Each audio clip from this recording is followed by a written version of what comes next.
The interesting thing about tonight's subject is that every person is a master of contemplation.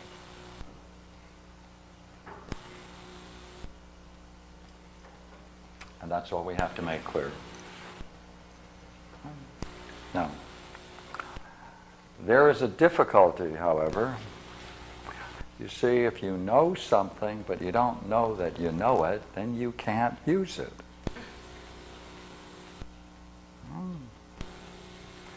If you know something and you don't know that you really know it and have quite a bit of experience in it, it's even worse. But it's a far greater problem if whatever you're doing is the very thing you want to study and you don't know that you're doing it all the time. Let's see. Let's see how we can make that clear. Would you agree that coming here, you had to have a goal? Right? To launch yourself to come here this evening, you had to consider it.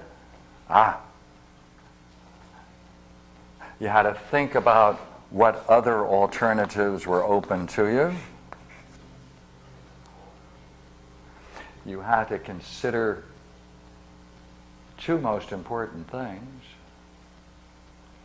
How to consider whether or not it was going to justify the effort that you're going to go through giving up an evening to explore this subject. When I think everyone here knows that most talks about contemplation aren't worthwhile, or meditation. They're simply not worthwhile. But you risked it. All right, now look here. You made the decision to come. Goal. After you made the decision, then you had some concerns about whether it was the right decision or not. So therefore, there was a conflict you had to resolve to get here. All the ways in which you weighed it back and forth. And then you decided to move. So the conflict was over, and then you decided. Now look here. To get here means you had to keep that idea in your mind. And therefore, if you keep an idea on your mind,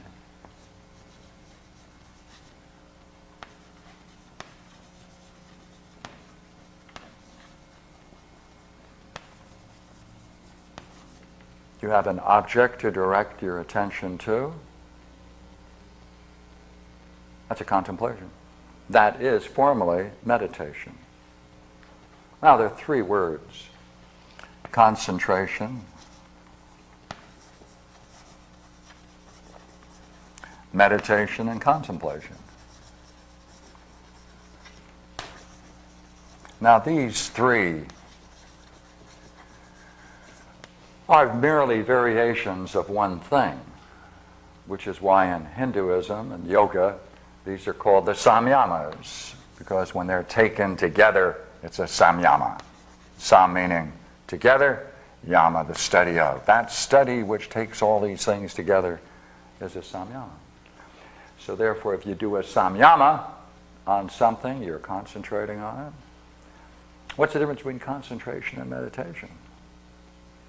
The continuous application of concentration is meditation. It's a different step. The continuous staying with your object of meditation, you'll then join with it. That's contemplation. It's one thing, 3 stages. So you made a decision. The decision you made meant, therefore, that you'd keep an idea on your mind, and as you were journeying, you had to think about it. Came up again and again. Am I doing the right thing? What can I expect? So around this goal, a whole bunch of ideas were built. Maybe I have a question I'd like to explore. I wonder whether it's going to be interesting. I wonder whether it's going to be worth my while. They cluster around the goal.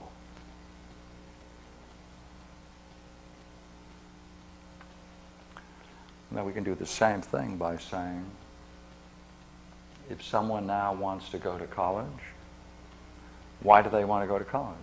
Why do they want to go to school? Why do they want to read a book? They have something on their mind, and once they have something on their mind, then they can release, right, their energy in pursuit of it. You have to release it. You have to say, I'm going to do it. If you don't make that decision, you're just going along. Therefore, if you release it in respect to this goal, now a new kind of energy is available. Now, once that energy is available, that highlights and fills this with interest. Therefore, there's a growing interest. These two things then, right? Energy and interest go together. They go together.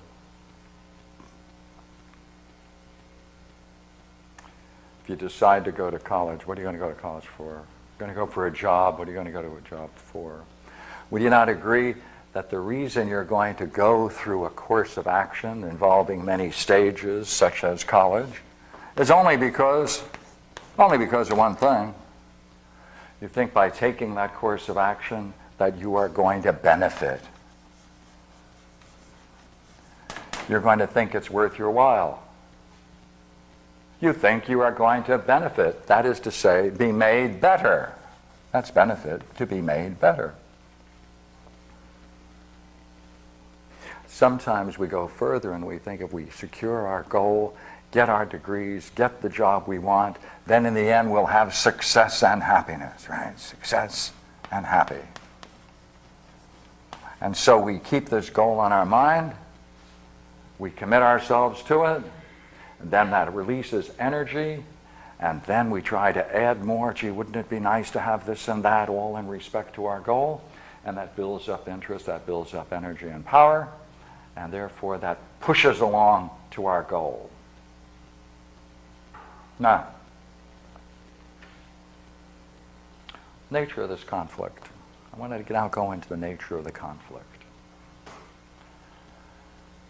Anytime anyone decides to achieve some goal that they think is going to benefit them and make them better,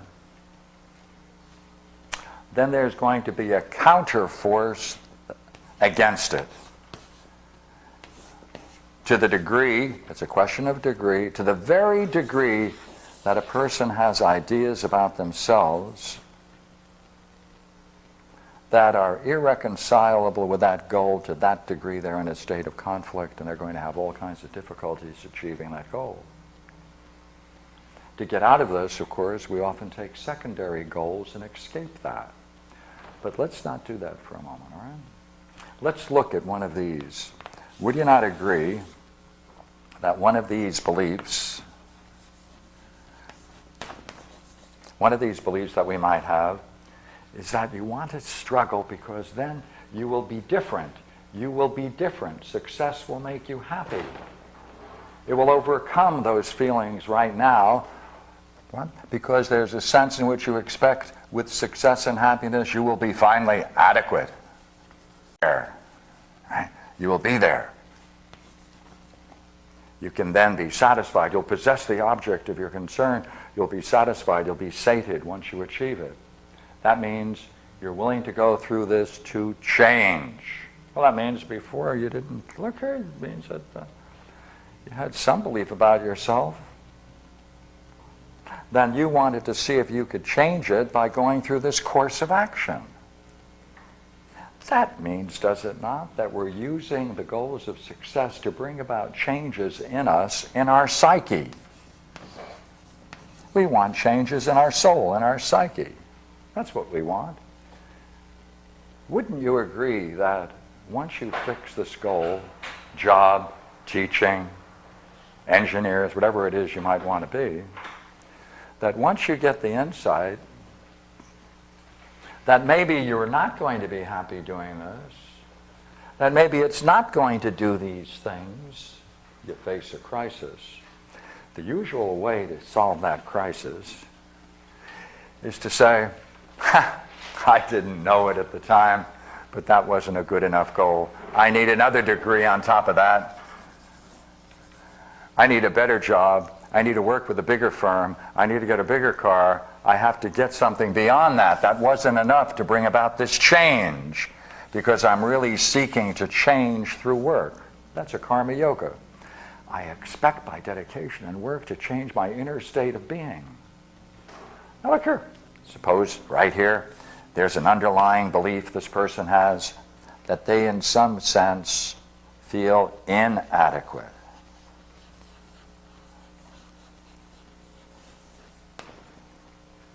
That gnawing feeling, there's something wrong with me. Well, then this is the way to change it, to get your goal, to sacrifice in every way for your goal. Then you'll see that by the very success, you are then happy, and you've gained your success. Now look here, see this? That means within us, right in there, within us, this beautiful picture of a man.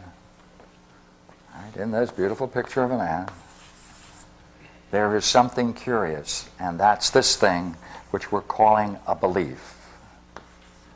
Now, if you have one of these, you don't think of it as a belief, you think it's true. Now let me ask you a couple of questions and see if you can go along with me. This idea of not being inadequate in any degree carries along with it an image.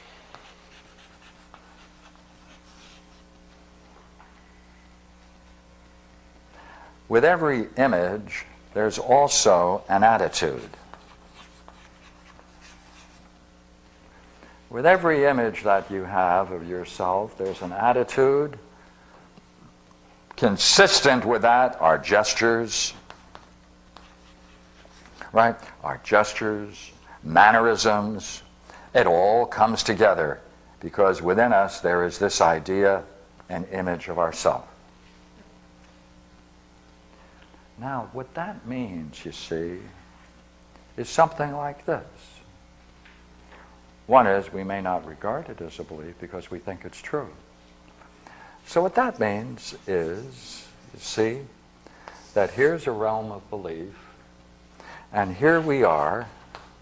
We participate in this realm of belief. We participate in it.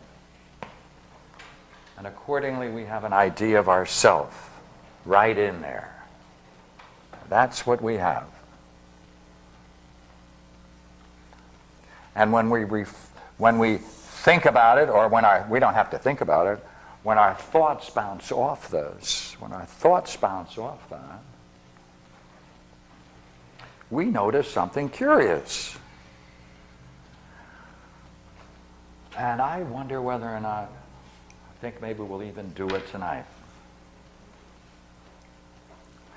These images we have of the self, you can easily identify, and once you start playing in this realm of meditation, contemplation, it's extremely important to make notes. To make notes. Because of the following reasons, you see.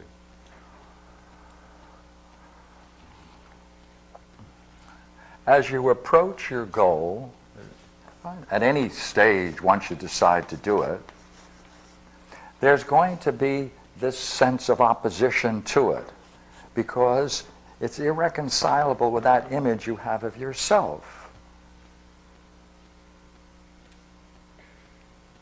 I don't think I'm good enough, perhaps, to achieve it. Maybe I need something else. Gee, I see other people are approaching that goal. I wonder if they're really happy. I wonder whether or not you really can change. I wonder whether success really changes you. I wonder whether you can really benefit. In what way am I really going to be better? Maybe I have to have a higher goal because the lower one may not get it, and then you keep going for higher and higher goals because you're driven by this image of inadequacy.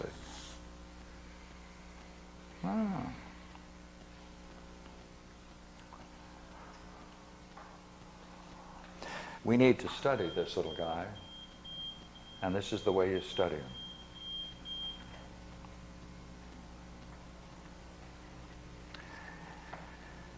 If you decide to sit or stand, however you're going to do it, just watch your thoughts. Just watch, right? Just watch your thoughts. That's all. Just take a look at them come and go. Just watch them.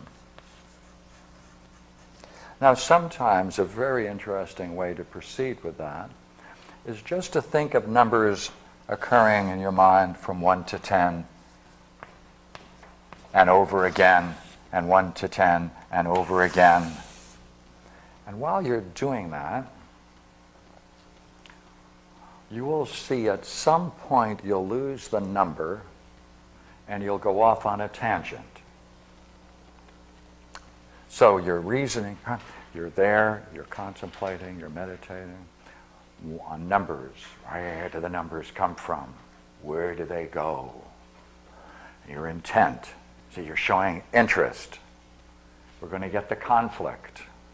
You're telling yourself to do this. This becomes your goal.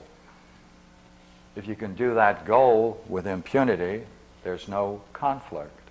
How does the conflict emerge? It interrupts this interesting yet very simple meditation, and it interrupts it by taking you off on a tangent. Now let this be the tangent. All right? Let this be the tangent. Now, that's the area of a tangent. Notice what happens. You forget the numbers, you forget your goal, and you become absorbed into something. You become absorbed. You become absorbed in a tangent. The tangent has a storyline to it. The storyline has a drama to it. The drama has a figure to it. A figure, a image. And that's of yourself. That's of the self.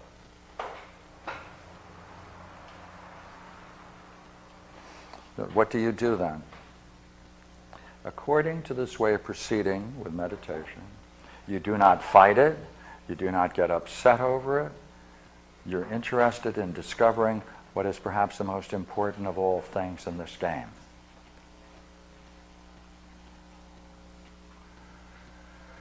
There are two things important, but one is far more important than the other.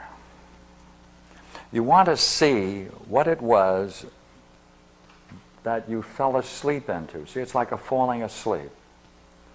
You want to see what it is that allowed you to go into this tangent or daydream. Sleep. That's falling into ignorance. That's giving up your goal. Remember, so there was something far more important.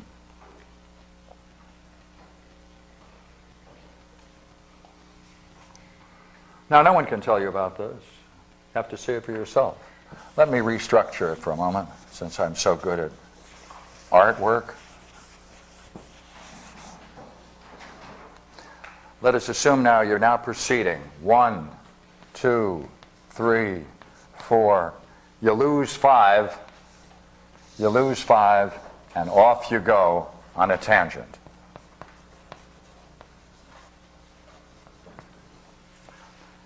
If you're into this, you must see what kind of figures are represented in that tangent. In that drama, there's going to be a figure and an image. That image is of yourself. That figure is of yourself. That's why you can identify with it. See, the mystery of daydreams is, how is it that we have them? How is it that we lose consciousness and slip out of this purposeful activity that we've been doing, which was watching the numbers? That's our goal, watch the numbers, that's all. How is it that we could fall into this? Well, that's easy. It's an image of ourselves. We identified with our own image. Therefore, this identification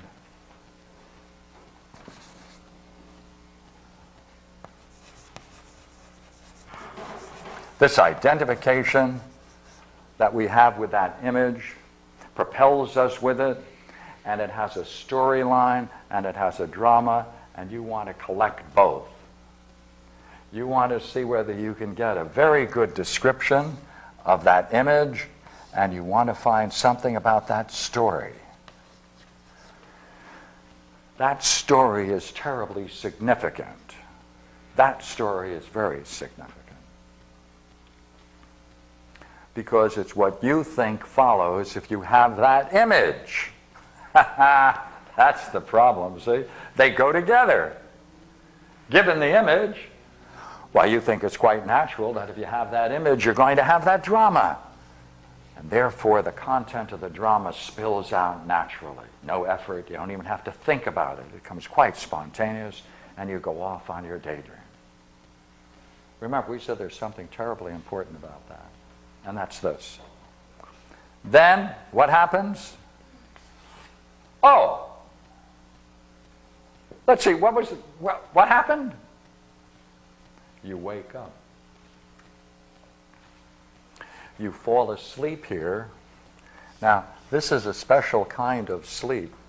You forgot your goal. This is a forgetting, an amnesia. Right? This is a very interesting amnesia or forgetfulness. This is a very interesting forgetfulness. You forget your goal. You forget the fact that you're involved in a process. You forget you have a higher aim. That's right. That's what you do. Therefore, we need to look at this moment. This is the most significant thing in human experience, right here. For some reason,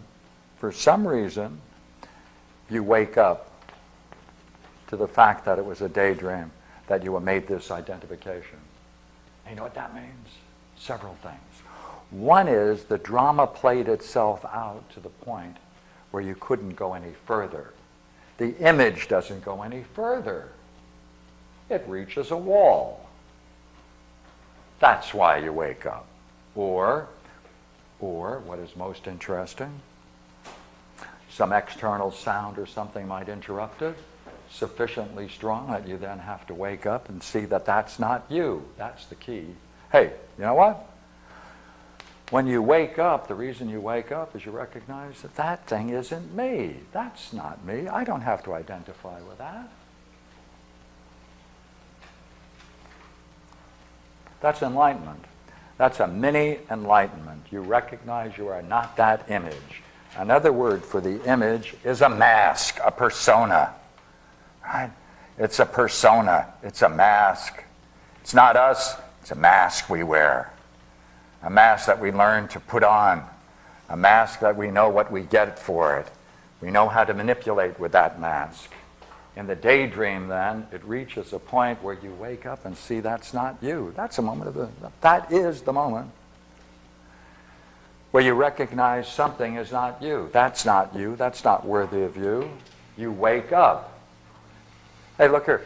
To wake up to the fact that there's an underlying false image of the self, it's a kind of enlightenment. That's a species of enlightenment. Therefore, you want to study this. What is it like at that moment, at the precise moment when that occurs? Contrast it with that moment here when you're falling asleep, where you're losing your goal and slip into the image. You have to contrast the two. Because in this state, you gain back something very important. You get back your interest. You get back your energy. When you identify with this figure, right, you are propelled, but you have to keep going the whole drama. That's draining. That's draining. Now, some people have discovered a way of making it work. At other times, they may use the excitement of something else. Sometimes identifying with a figure in a movie, in a TV, or a novel, or a story. Go along with it. See yourself as it. That's another way. It works. Sometimes it's necessary to sustain this, or sometimes many sexual fantasies are used, not because someone has an interest in sexuality, But sexuality gives a certain energy. The sexual energy is going to be released for the purposes of maintaining the tangent, the fantasy, the daydream. That's what you need to propel it. Therefore, at that moment when you wake up, would you not agree? For a moment, whew, there's energy. There's alertness. With that alertness and that energy available, for a split second you are clear. No image of the self operating. It doesn't last long, because the other one comes back in, and then you might call yourself the following names for wasting your time on a tangent. That's part of feeling inadequate. I mean, you have to have reasons for being inadequate and thinking you're inadequate, and one of the best ways of doing it is say, see, I wasted my time on daydreams, here I had a goal, and now you punish yourself in one way, or belittle yourself, or criticize yourself. All of these come out of this picture. So you get two stories. You get the tangent, and then you get what I call the judgment of the fantasy.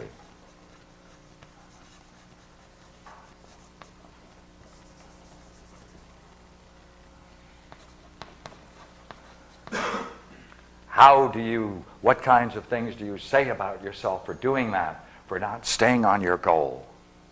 They go together, because the judgment is further fuel that convinces you that this image you have of yourself is right. Where in reality, what you're doing is you are meditating. This is meditation. Why is it meditation? Because you have an idea in your mind. It shapes an image, an attitude. Every gesture is involved in that image. That image then can take its form in fantasies and tangents, spontaneous ones. It can give you all the material you need for this story. Now we want to work on the story. Number of stories you can have, and they're very few. There's something about the theme of these stories that you have to become aware of. If possible, you should sketch them out. You should sketch them out very briefly, so that you have no more than 6. Get 6. That's all you need. All you need is 6. Then watch the next time it comes up. Watch the next time you have a spontaneous fantasy, and then all you have to do is check which one of these it is. And you'll see that all of them are really the result of just a few stories and their variations.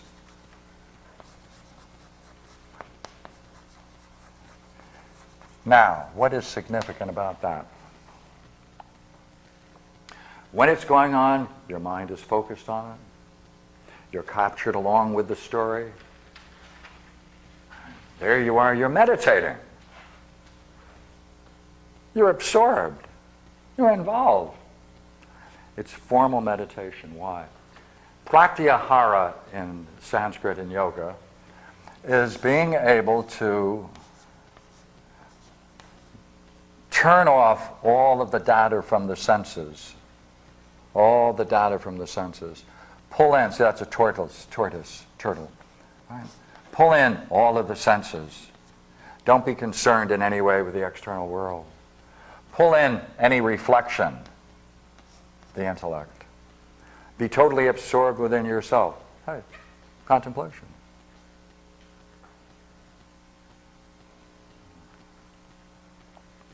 What does it mean then, now that you see that you're contemplating? That's what it is, you're contemplating. You're an expert.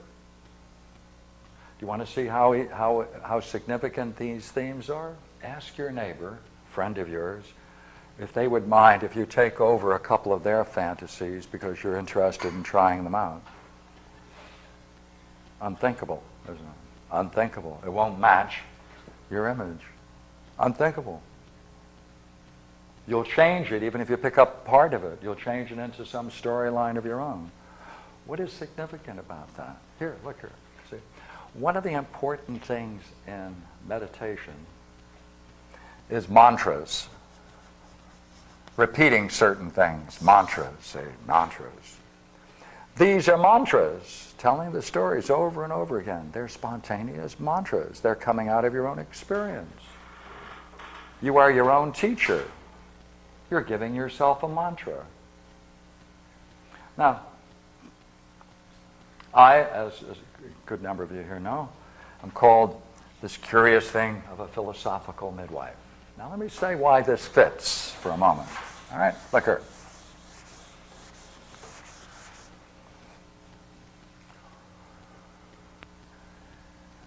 Two things are essential to study the mind.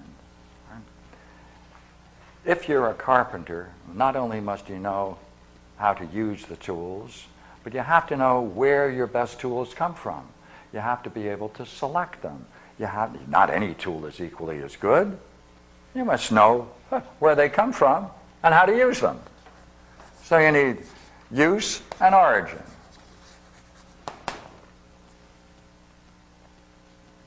You use them, these ideas, in this way. But unless you know their origin, you won't appreciate what's going on. Let's try it. The origin of these themes is very simple. These themes are fragments.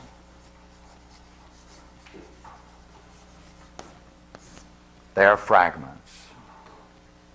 They're a peculiar kind of fragment.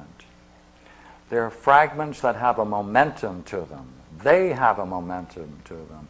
They operate nearly independently of you. You allow it, you succumb to it, but no, the storyline has its way of proceeding. Therefore, it has a certain energy. By the way, did we not say a moment ago? And you also must have an interest. Remember that?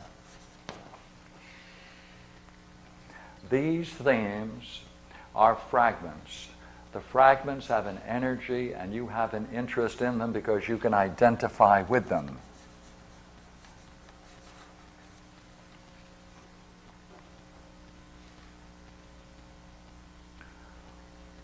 To know where they have their origin is to discover this. See, each one of these is a fragment. And you want to see how it fits in. What is the whole of which this is a fragment? See, every storyline repeats itself in a variety of ways.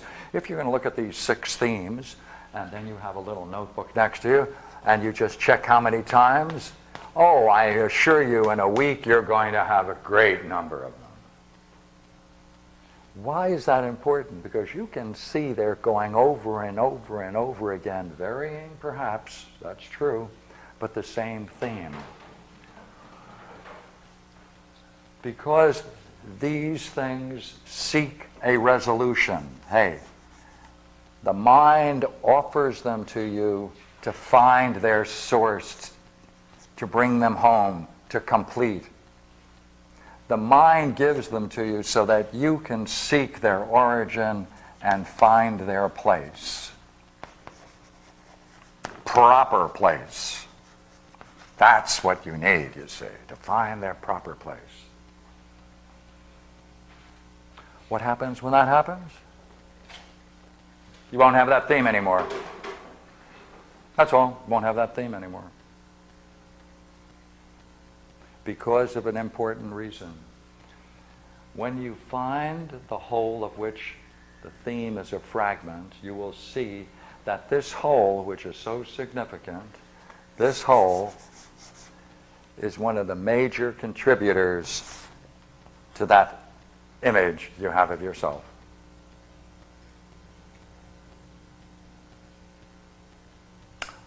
Therefore, you see, man is not irrational.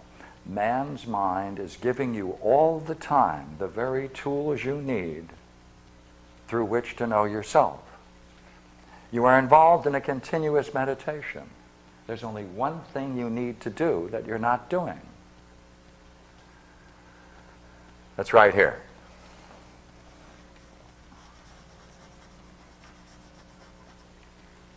The intellect. It's time to put the intellect back into meditation. Because if what's going on in your mind are the very tools and the uses of the mind, well, then you might as well know the origin of those tools and how to use them. Otherwise, you'll be fighting them in a conflict that's opposed to yourself. It's against yourself. Now, what is absolutely beautiful about the mind, absolutely, it's a staggering benefit. Man's mind is an astonishing benefit, intrinsically beneficial, because as you reach for those significant goals, all right, if we had that beautiful picture before, as you try reaching for the most significant goal, the conflicts become more visible. Get up, don't sit anymore. I don't like that teacher. I don't like where I am. I think it's time, my legs hurt. Time to, et cetera, et cetera, et cetera. Anything to pull you away from reaching the goal, because the achievement of those goals is in conflict with that idea. And the mind, therefore, right, is not in conflict with itself. It looks that way, but it isn't. You know what it is? Look here, it's this, isn't it? If you want to know what's blocking you, if you want to know why you're going to pick some goal that's most significant, the higher the significant, the greater it is to see it. The easier it is to see it, that's simple. You want something easy? Go for the highest goal.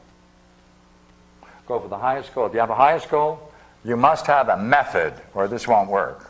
You have to know what you're doing. Why? Because if you have a method, you know precisely where you are stuck. It can't be a general method without stages, because that's just a dream. So therefore, as you approach this goal, then these images and thoughts and strategies will come in, not to block you. They do block you. Not to block you. They do block you. You know what it does? It gives you a chance, to see the images you have of yourself that are blocking your goal. It's fortuitous. It's saying, hey, look here, you want that goal? If it's irreconcilable with this belief, we have to challenge this belief. But you don't know it. Therefore, I'll give you a vivid example of it. As you try reaching that goal and the closer you come to it, then these tangents, these so-called struggles, will give you the very thing you need.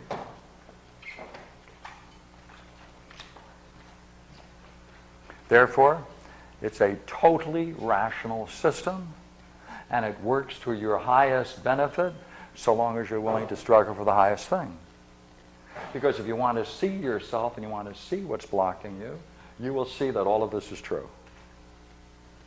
Because that's the way the mind functions. This is the way the mind functions.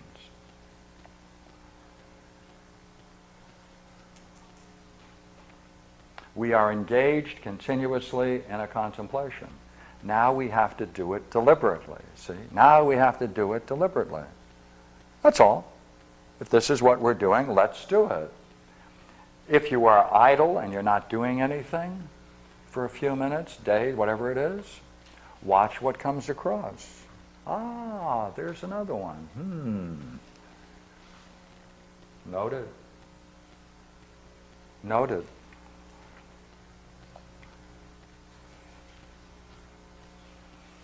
Now,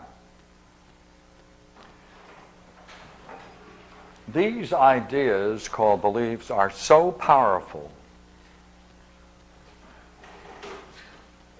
because they include something very significant, and that is they include our roles in life.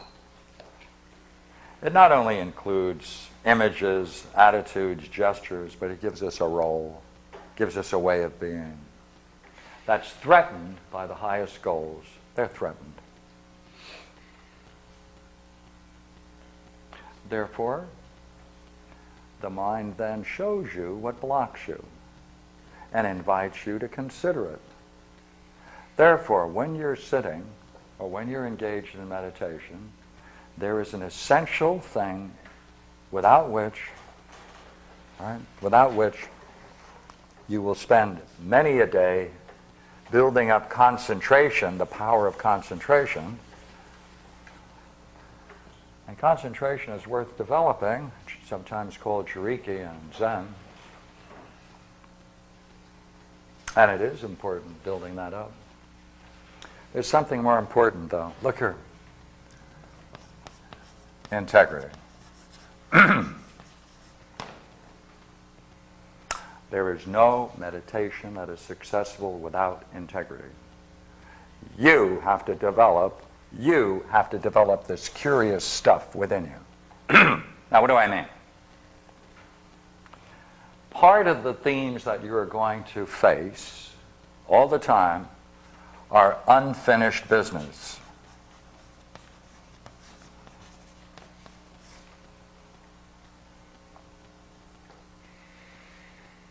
Things you forgot about that you should have done. Don't let it go into this judgment, I'm no good because I didn't do these things. Don't open that door. You want integrity. What does that mean? That means when these come up, you have to honestly say to yourself, I'll take care of them.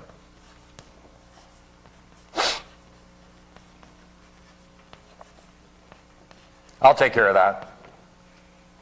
Plan something with each of these unfinished things. Okay, one comes across, you didn't do this, so you say to yourself, by gosh, you're right, I didn't and I should have. As soon as I get back, as soon as I have a break, I'll make the phone call. I'll drop the note. Discharge each of these. Rob them of their energy. Don't allow them to stay. They have energy. Energy from you. Deprive them of that energy. How? Honesty. How? Let's see how else you can do it, right? There you are. You're involved in meditation. Let's say it's even formal meditations, like sometimes they have with yoga or in Zen sitting or at home when you're just meditating. When these things come up, a couple of them are very important, and they may take this form. Is what I am experiencing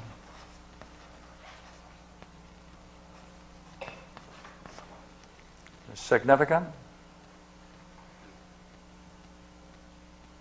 Anytime you have a question that involves a judgment about you, you have to see whether you have the background to make that judgment or not. If you don't have the background to make that judgment, then you have to find out from someone, somewhere, about the truth of that. Is what I am experiencing this or that or the other thing? Then you want to find someone who can say, yes, I'll tell you about this, that, or the other thing, and I'll tell you whether or not that's what you should be experiencing at this time, and whether or not your mind should be open to these things or not. In other words, not only is there unfinished business that comes to your mind, but also judgments about yourself. Therefore, what do? Integrity. You say to yourself, the next time I meet X, Y, or Z, the Roshi or the Yogi Master, I'm going to bring this up. I'm going to allow it to be judged. Integrity. Don't do it yourself. Unless you're fully convinced that you can make that judgment. Then it's worthwhile at some later time finding out whether you are capable of making those judgments or not. Raise it up. Always raise the problem up. Now, why is that important? This is very extremely important. And I'd like to know, push this just a couple of more steps.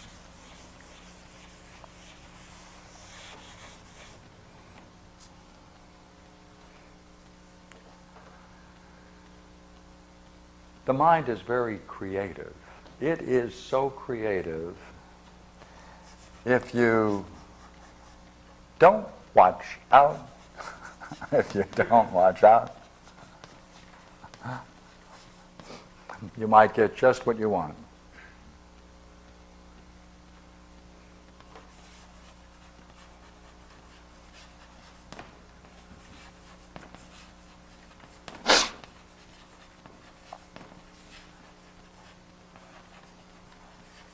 Hold it now. There's a problem here, you see.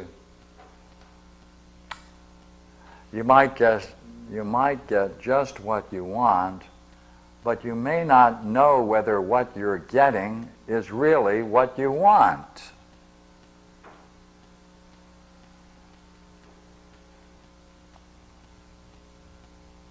See, it's the same question, judgment and integrity. Let us say now, the individual now is functioning, able now to do all of this work that we've been describing. Now notice it doesn't take any work in one sense. You're just making notes, right? Having fun doing it, learning about yourself. Right, learning about yourself. Now let us assume now the individual now finds himself in what might be regarded as some kind of trance. The mind is so creative, it can fashion what you want. It can fashion out of your hopes and dreams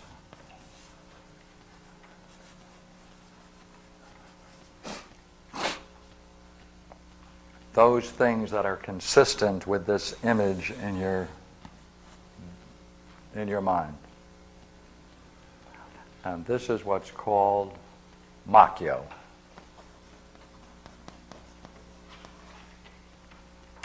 This is what's called maya. This is called being deluded about the reality of a class of experiences that you've had. Why is that? Because in that image of yourself, there can also be things that you think are so important for yourself to have that then the mind then will fashion out of your own dreams these things which are close to what is real, but it's an illusion. The ability to separate the reality from the illusion, the makya, the maya, the delusion, can only be done by someone who themselves have gone through these and is able to distinguish, right? Able to distinguish between the appearance and reality.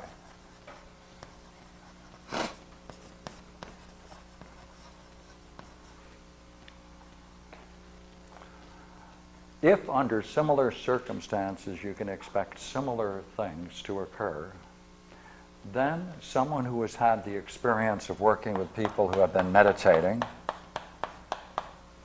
can tell again and again through their experience that there's a certain kind of makyo, maya, or delusion that occurs very close when you're at the point where you're very close to the real. The mind will want to then grasp onto this, because it's an image, and say, I've made it. This must be it. And that will just inflate the image of the self. Therefore, in this wonderful game, since there's integrity at the cornerstone of every meditation practice, you don't judge. You let those judge who can judge. And if you think you can judge, then you want to see whether or not your judgment is sound by having your whole structure examined, whether or not you're capable of judging as a whole. Now, there are some states of mind which are beatific, light, luminosity, openness, clarity, all kinds of things. All kinds of things. They occur, let this be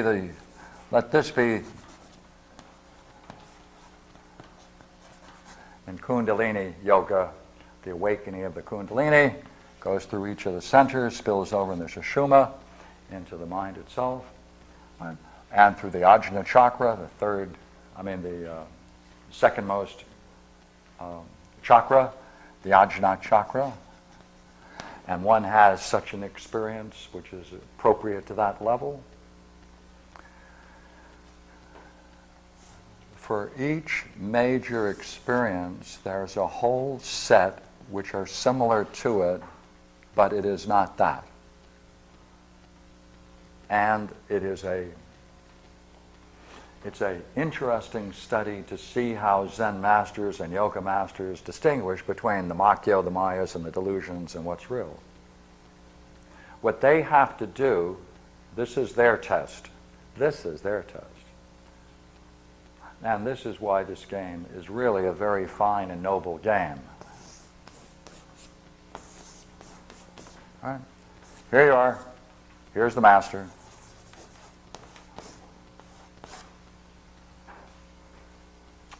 You're in a certain state in which you are exhibiting a certain state. He will ask you a question. That question then will see to what degree you can then say what is most real to you while bypassing the image. To the degree that he can see this image surface in the statement of your experience or in the way in which you are at that very moment, knows immediately that is a shallow experience. What should he then urge you to do? Hey, you're close. You're close. Makyo is close. Now, with the greatest of all possible integrity, sincerity, power, interest, strive on.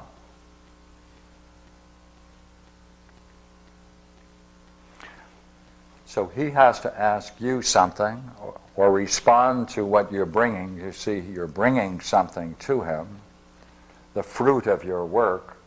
He has to look at it and then immediately judge it in such a way that you can see for yourself whether it's real or false.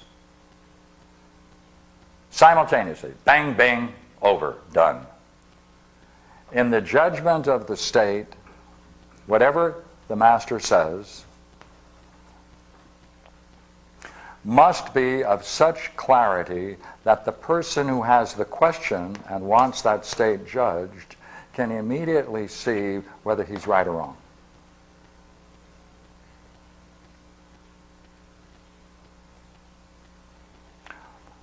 There are some times when the person doesn't see they're right or wrong because they are insisting that they want to keep and they want to express themselves through that image, and therefore they will be in a very characteristic way of being, which is fraudulent, and they may not see it.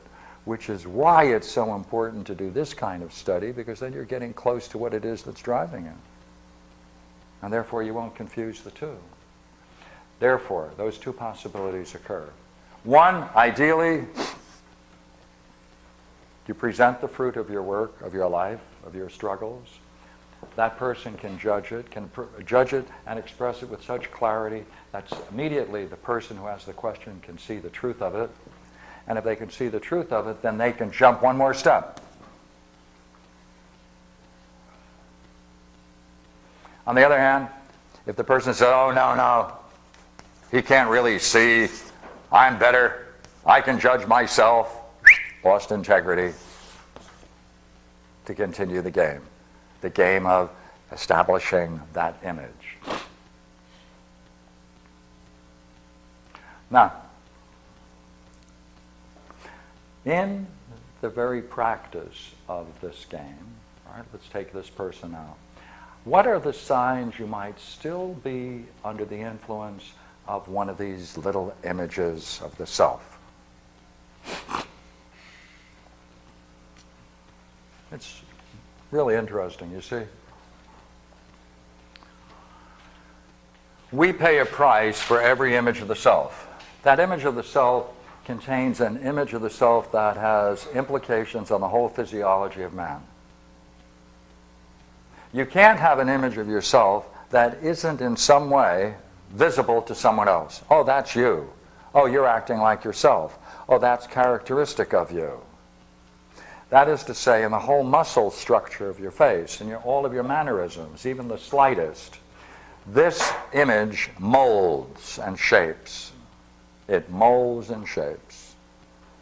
As a consequence, it has a muscular effect as well, emotional and muscular.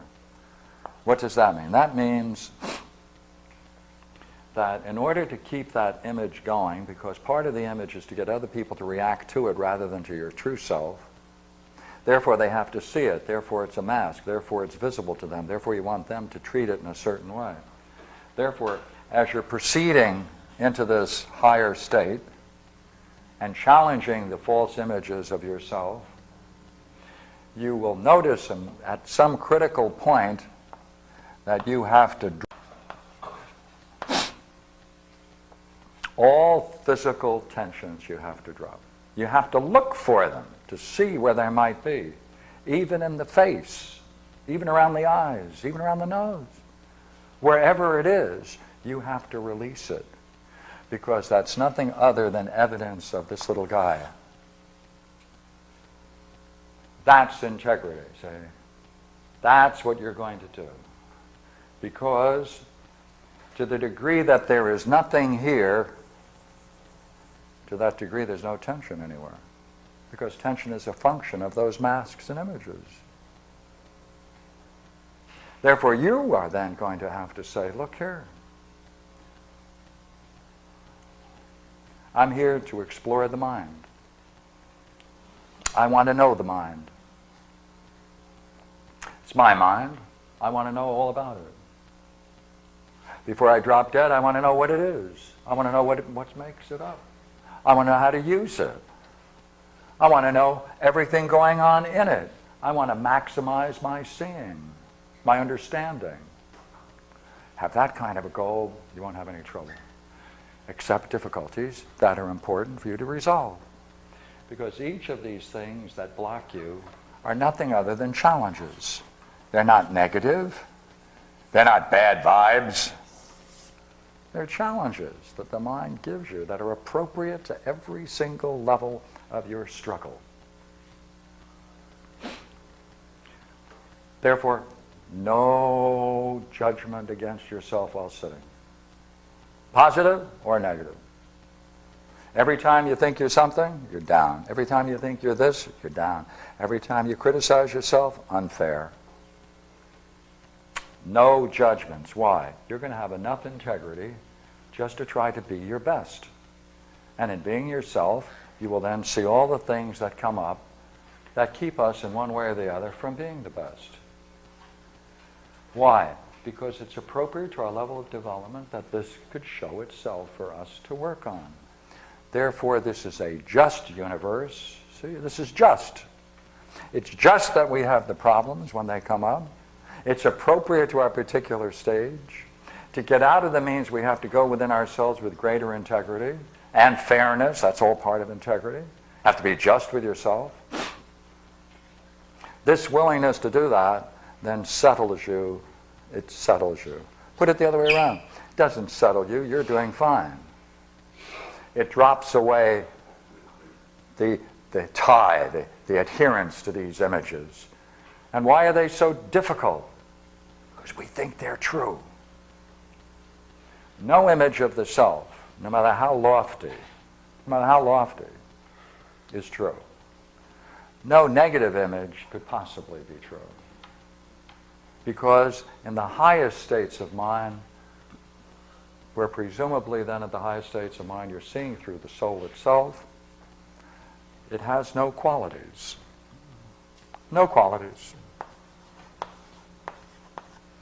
Clear, clear, open,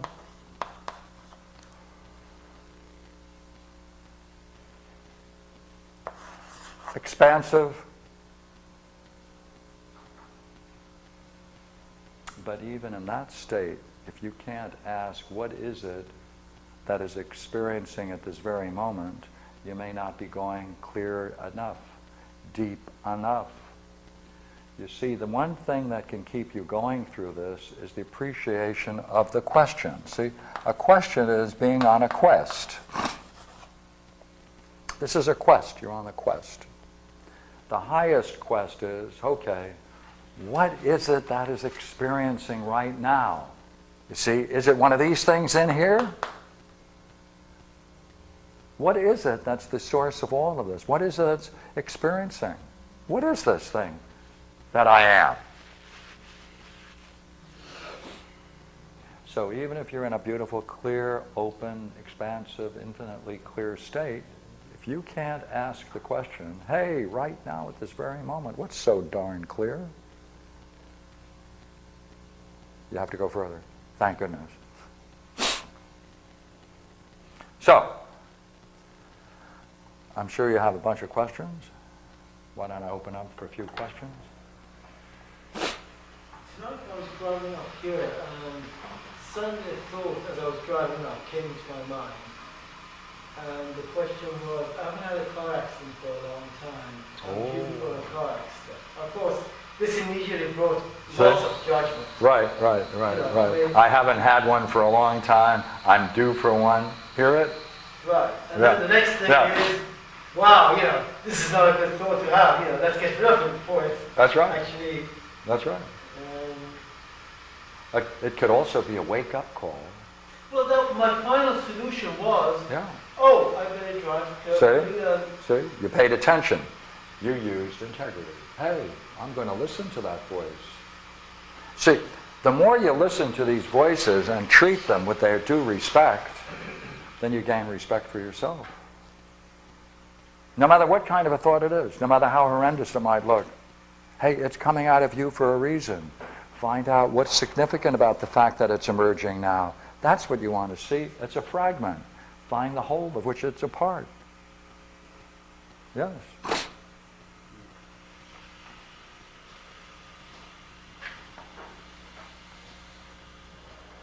I'm sure you have a question. I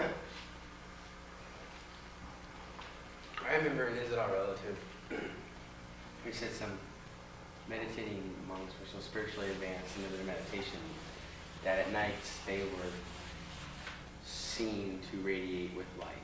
Yes, on Mount Athos, right. And Saibaba was the name of one of them. Mm-hmm. Now, how does that fit into this? First of all, that story comes out of those two separate stories. One comes out of Marsyad Iliad, who wrote a work, many works on yoga. And one of the examples he gives is this story that they were witnesses, apparently reliable witnesses, that when monks were meditating in their monastery at night, when no lights, no modern lighting was available, some of their cells shone with brilliance from their own luminosity. Saibaba, in one of his works, was said to have taken a small group of people up on a hill, and he himself, in their midst, experienced that kind of light. That's called the transfiguration experience.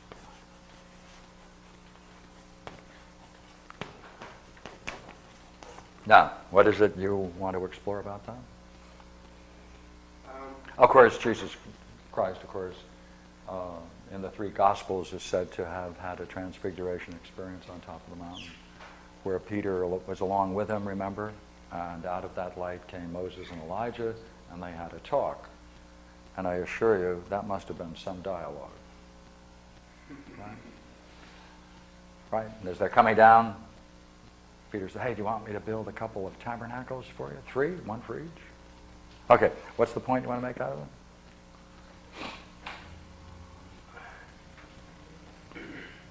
Yes, they are recorded experiences like this. Yes. First thing I want to know about is that the way I understand the Jesus stories are mythological. And I don't know if the other stories are said to be in reality what happened, like someone transcended and see light and not believe it, but Yeah, you don't see light, do you? I guess the question revolves around light itself. Right. One doesn't see light. One sees colors. You don't see light. Light doesn't have any color. Right? If you could see light, then what's between my eye and this would have a color. If I could see light, I would be able to see something. What's interesting is that people don't know what light is. They know color, but they don't experience light. So that's important. But here, for this, let me change it a bit. There are many books dealing with this question. This is sometimes called divine luminosity. And Rudolf Otto also wants to call these kinds of experience numinosity, out of the real, emerging out of the real. In the Tibetan Book of the Dead, there are 3 planes of existence after death.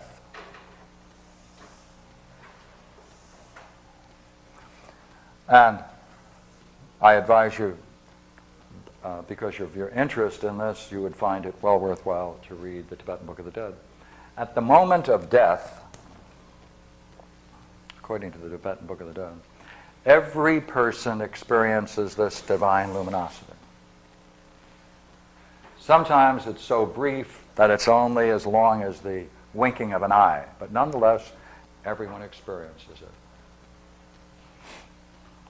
The whole book of the Tibetan Book of the Dead is to try to remind the person who's dying, since it's a funerary book. You're supposed to read it when someone has died. You're supposed to read it into their left ear, by the way. You're supposed to remind them that they are experiencing this realm. And this is called the Chikai stage. The Chikai stage, right? Light. Then there's the Chanyed. The Chanyed is 7 days where you experience all kinds of luminosity of various kinds called peaceful deities. And then there's a 49-day period, at least, where you then face the contents of your own mind. All your own fears, everything in your own mind you face that's negative. And as you flee from this, see, you're fleeing, curiously enough, from this. We flee from the light because we're after the preservation of those images. Therefore, after death, you experience the contents of your own mind, all the fears, all the worries, all the puzzles, etc. And this propels one into their next reincarnation. It's a very interesting piece of work. Now, for those people who have practiced meditation, it is at this point that the person who is reading the book tries to remind them that they have practiced meditation. Now is the time to get back into it. You can still do it. You can reverse it. The whole game in the Tibetan Book of the Game is reverse it.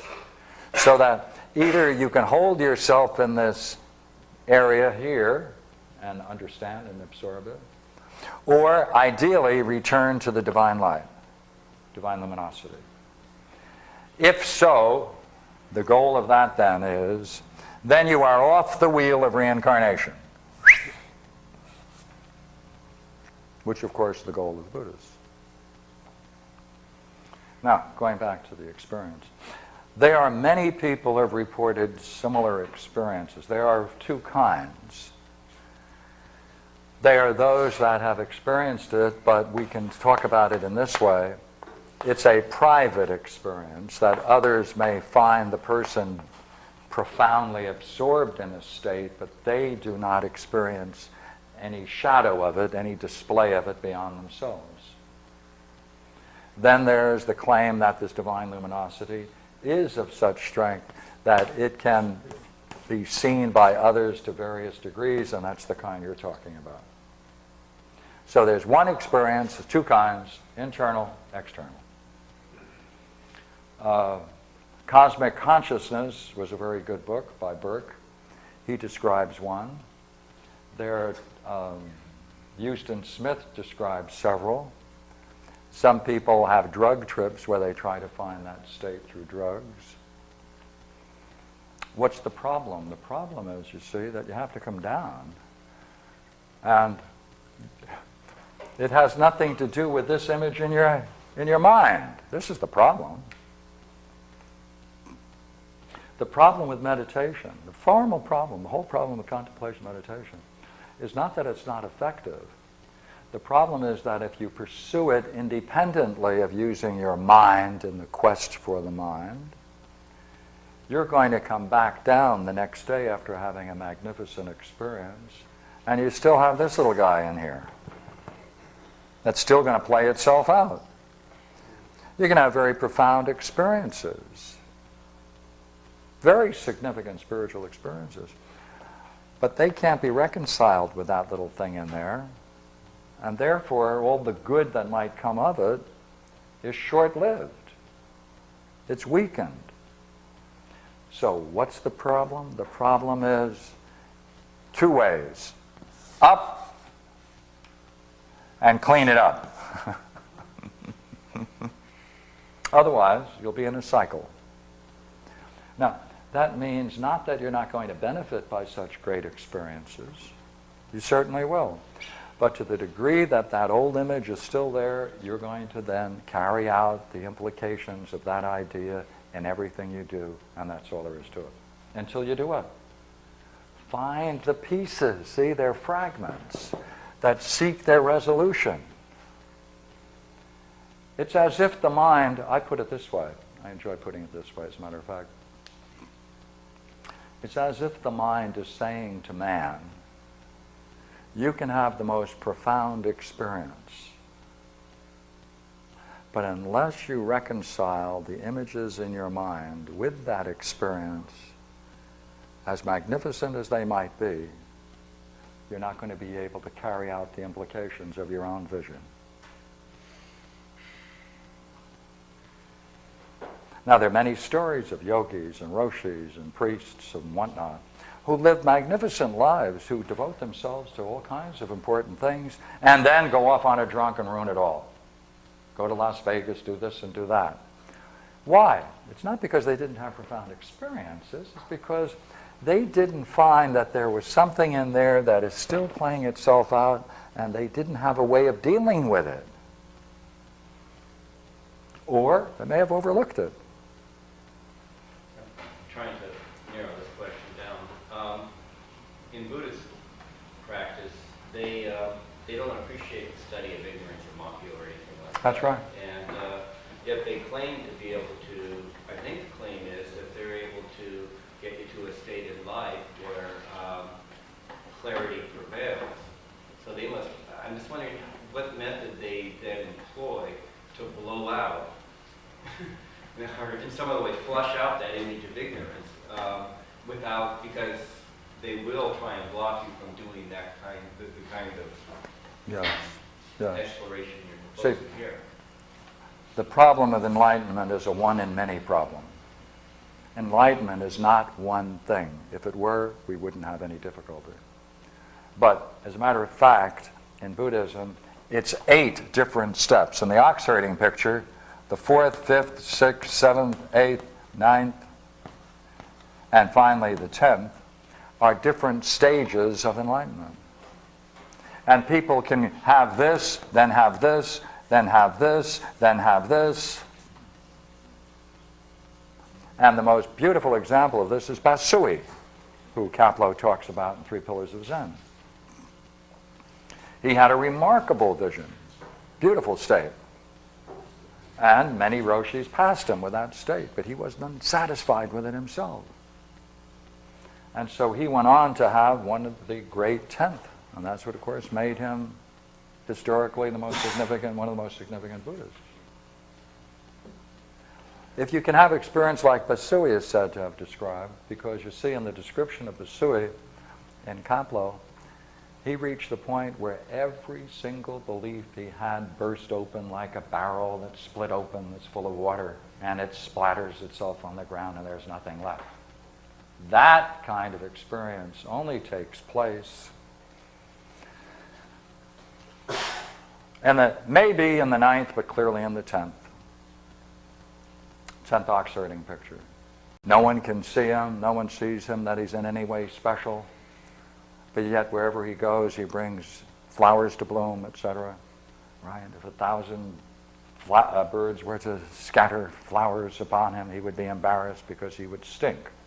Right? That means that spirituality would in some way be detected, and that means he isn't pure enough yet. Right? So a very good thing to explore are these stages. And the Oxherding pictures is a very good way. Tibetans have 25 stages. They have 8.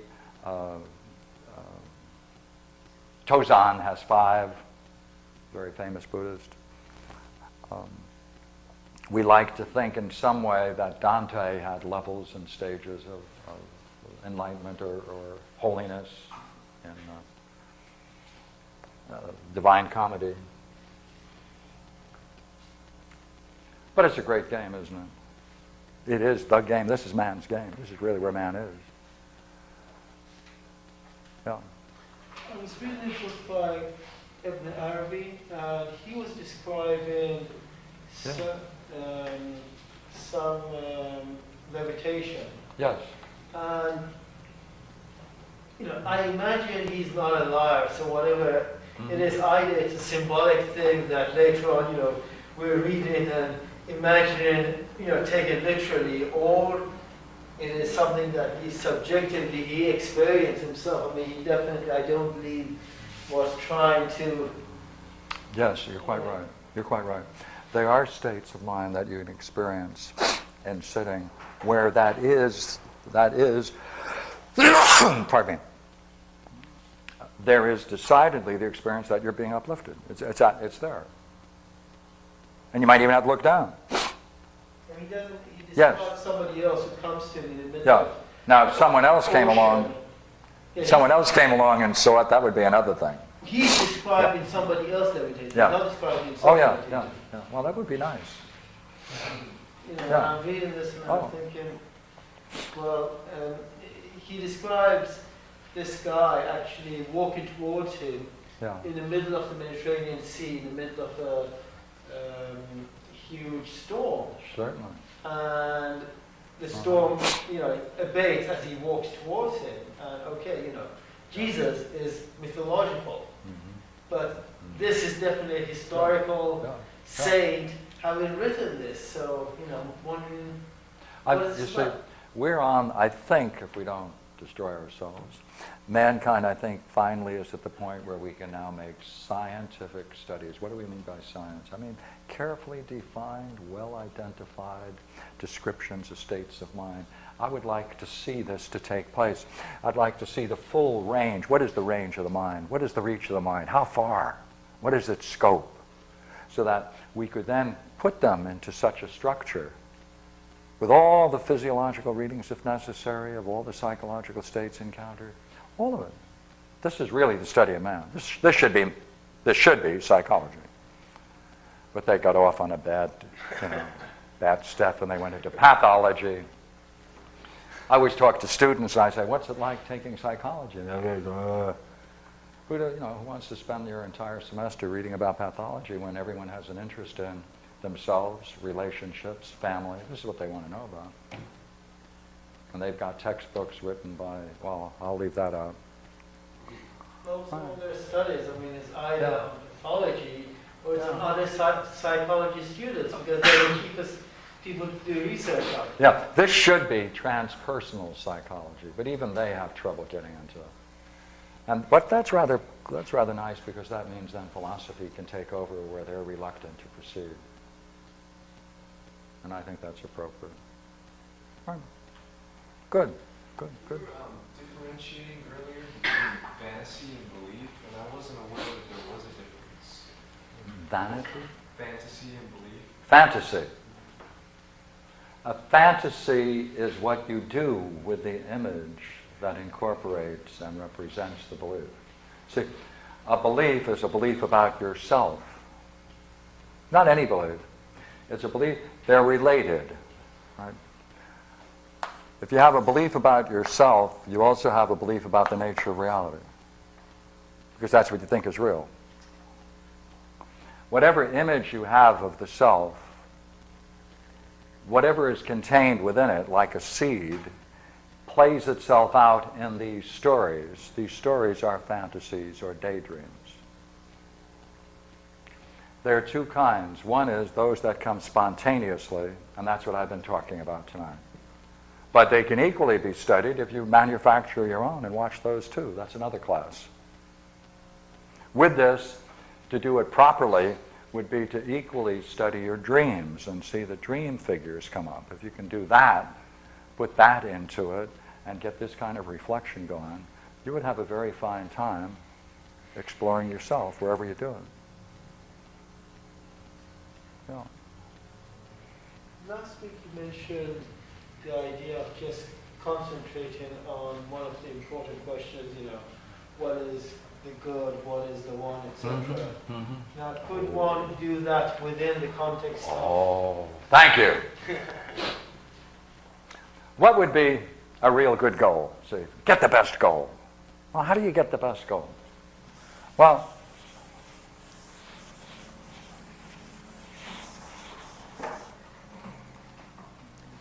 what I've found is if you explore, see,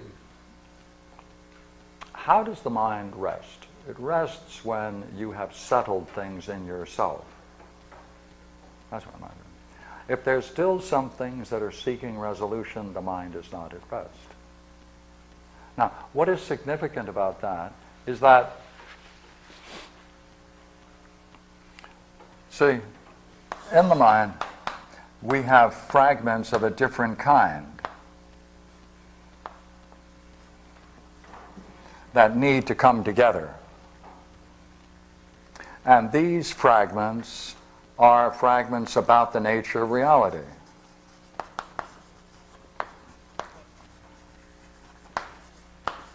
And of the self.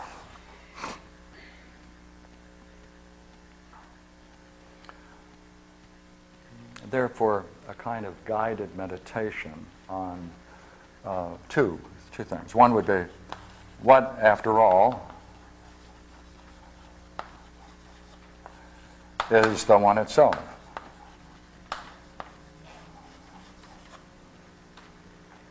I take that as a question. What, after all, is the one in itself?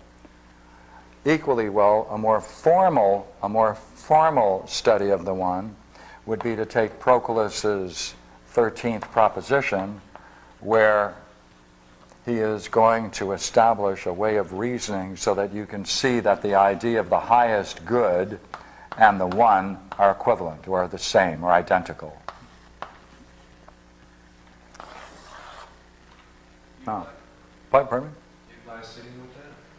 I didn't. Do you advise meditating with the 13th proposition if you can memorize it? I have run Zen centers where we've used this as a meditation. Really? Yeah. Spend 4 days or so on it. Oh yeah, very, very productive. Because, see, one of the things you have to face is the terrible but interesting question of, set, here it comes. Is the name of God misapplied? Have we named whatever it is we mean by God, God? Is there a higher name for God? Could that be the one?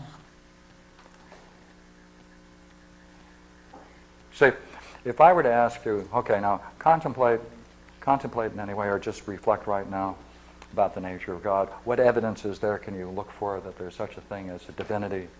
All right, got the question? All right, take a moment out and try to think about it. Now I'll ask the next one. All right. Would you agree that whatever you see in this room right now, whatever you're looking at is a one? Whatever you look at is a one. Whatever you look at is a one. Whatever you focus on is a one. As you're listening to my voice, every word is a one. You bring all of the particular words together as a unity, that's a one. You try to understand what I'm saying in each sentence as a one in respect to other things that I've been exploring. You try to bring about all of that together back to this particular question we're looking at. When you go to your car, one car. Whatever you're doing, you're seeing, are you not? Over and over again, nothing other than ones. Look here, an orchestra. It has to be a one. Otherwise, just a bunch of people getting together with instruments. It's only when they blend together and seek some higher principle, they become a more unified one, and they can produce something noble. A mob is just individuals that are swept along by perhaps one emotion or another. But get those same people, put them in uniform and discipline them, and what do you have? You have a higher degree of unity, don't you? A different kind of one. Wherever you see them, there are different kinds of one. In every reflection you have, it's about something that's a one, and you're now exploring nothing other than different cases of one.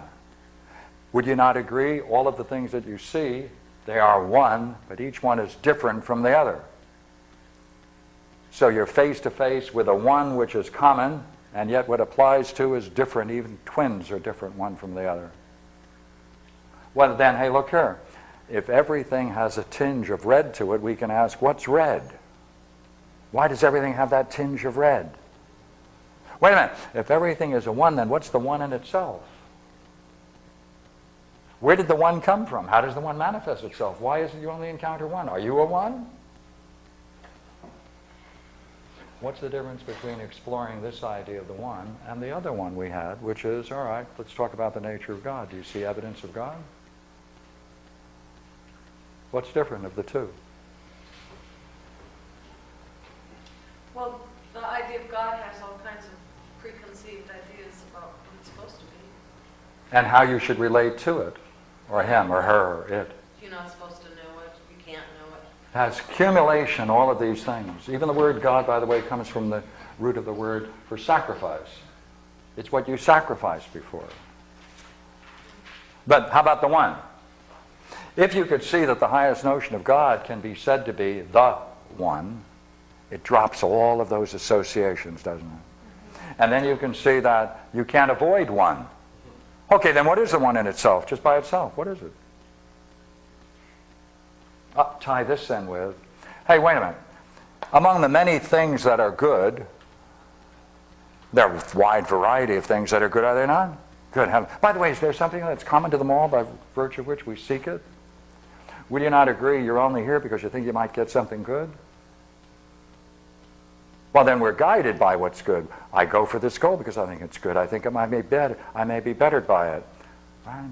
I may think, therefore, that in being bettered by it and benefited by it, I will be changed in a better way. Right? Then all we're doing is seeking the good, are we not? In everything we do. Well, what's the relationship between the good and the one?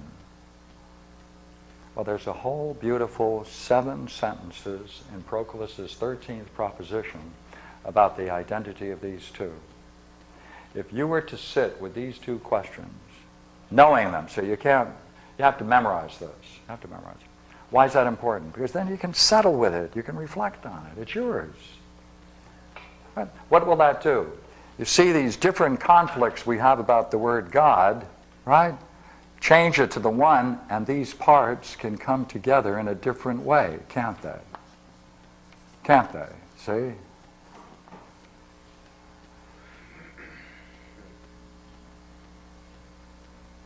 one part of the word God is Subtle. It's so loaded, you know. Yeah, yeah. Yeah, yeah. Very good. Very good. See? Very good.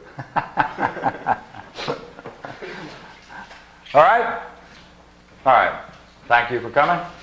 Enjoyed the talk. Thank you very much. Pleasure.